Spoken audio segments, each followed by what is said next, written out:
So fun, hot fun in the summertime. B100, today's hit music, Sly and the Family Stone. We are your official station of summer, and it's definitely here. And it's time to talk about the reality of Realty. Jeremy Reid joining me in studio. Good morning. Good morning.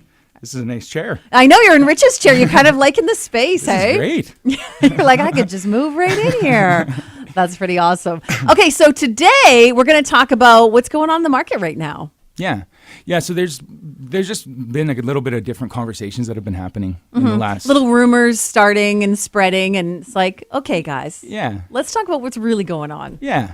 So I thought I'd talk about just what's actually happening out of there. Obviously, 90 days ago, there was no inventory. Things were flying off the shelves. And if you were on the market more than 8 or 9 days, it seemed like something was wrong. Now it's starting to happen where we're having conversations about days on market are getting a little longer. Do we adjust strategy? Do we adjust pricing? There was one of my earliest mentors actually told me this analogy of how a market actually falls. And I thought it was genius. And as you start to watch it, you'll see it. So a market doesn't actually fall necessarily because the market's changing. It falls because of the public's perception of the market.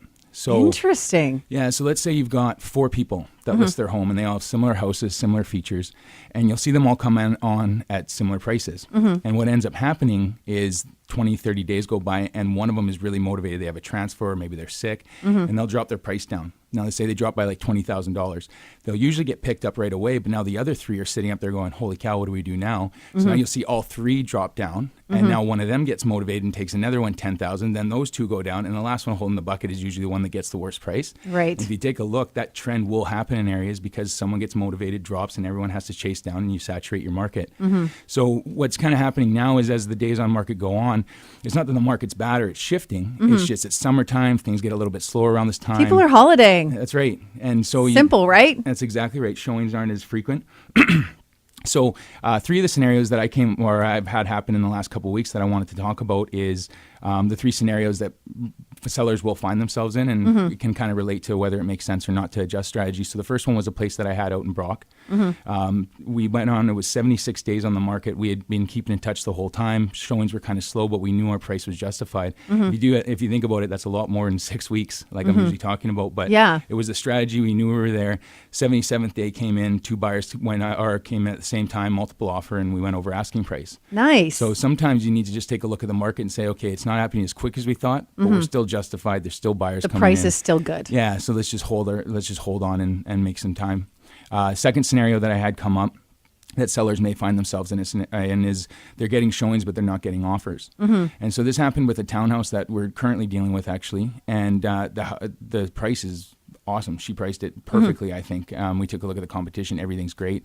The feedback that's coming in, though, when we took a look at it, was the layout and that the yard's too small. So we went in and we had a meeting, and she was asking, well, what do we do? Do we adjust our price or not? My advice to her was, I think what we have is actually a marketing problem. I think we've tailored this too wide. I think we need to narrow this down because realistically, someone's going to think that yard's great because it's low maintenance and small, and someone's not going to like it. And if we're getting all the people that aren't liking it, we need to adjust who we're tailoring this to. Oh, okay. Same with the layout. We were getting a lot of families. It was 2 bedrooms up. The family thing didn't work. So again, we addressed it and we tailored it in. A lot of people are worried to put anything in the write-up that may deter buyers. But in that scenario, what we decided is, well, let's put it in to accentuate to the buyers that are going to like these 2 features. Right. And we may cut off some families. We may get less showings, but the quality of showings should go up. Right. So we didn't adjust our price on that. Got an offer really quick too. It's just one of those things. It's kind of you get tested and then you go. Third scenario was a price adjustment that we ended up making, but there's some rules that I kind of hard and fast rules that I follow if we're going to look at a price adjustment. Number 1, obviously look at your competition, see how much is out there, see what the absorption rate is, make sure that an adjustment does make sense. Like I said about the first scenario. But the second thing that we can do when we go on that I think gets overlooked a lot of time is it's not about a $5,000 adjustment or a $10,000 adjustment because the adjustment you make is going to send a certain message to the buyer. It's about how many extra views are you going to get and what's your strategy behind it. Okay. So once you're on the market, we have all the stats in the world. One of the things we can tell you right away is if you do an adjustment, how much of an increase of overall views are you going to get. Okay. So when a buyer works with a realtor, they're on something called PCS, which is a system that sends out listings immediately to anyone in the market that's looking for that home when it hits the market.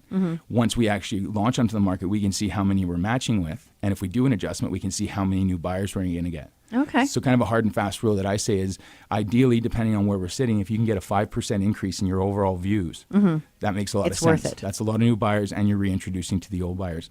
If you can't get that 5%, then you just have to think about, well, how are we wanting to present this back? Do we want to present that we're very tight on our price and do a really small adjustment to show that there's not much flexibility, or do we want to do a bigger one so there's some rules that come in. I guess the biggest concept I want to get across on that is don't just start dropping your price. That's not what you should do. You shouldn't at all. Yeah. You should really it should be calculated. If you are going to do an adjustment, there should be some reasoning and theory behind it. Otherwise, you may just be giving away negotiating room that doesn't really need to happen, because the showing might be around the corner. It could be 2-3 days away, and now you dropped your price before that buyer came in. Reality of Realty. Jeremy Reid joining us. Thanks for coming in, Jeremy. Absolutely. Thank you. I want to keep this chair. That was awesome. You're like, I don't want to leave.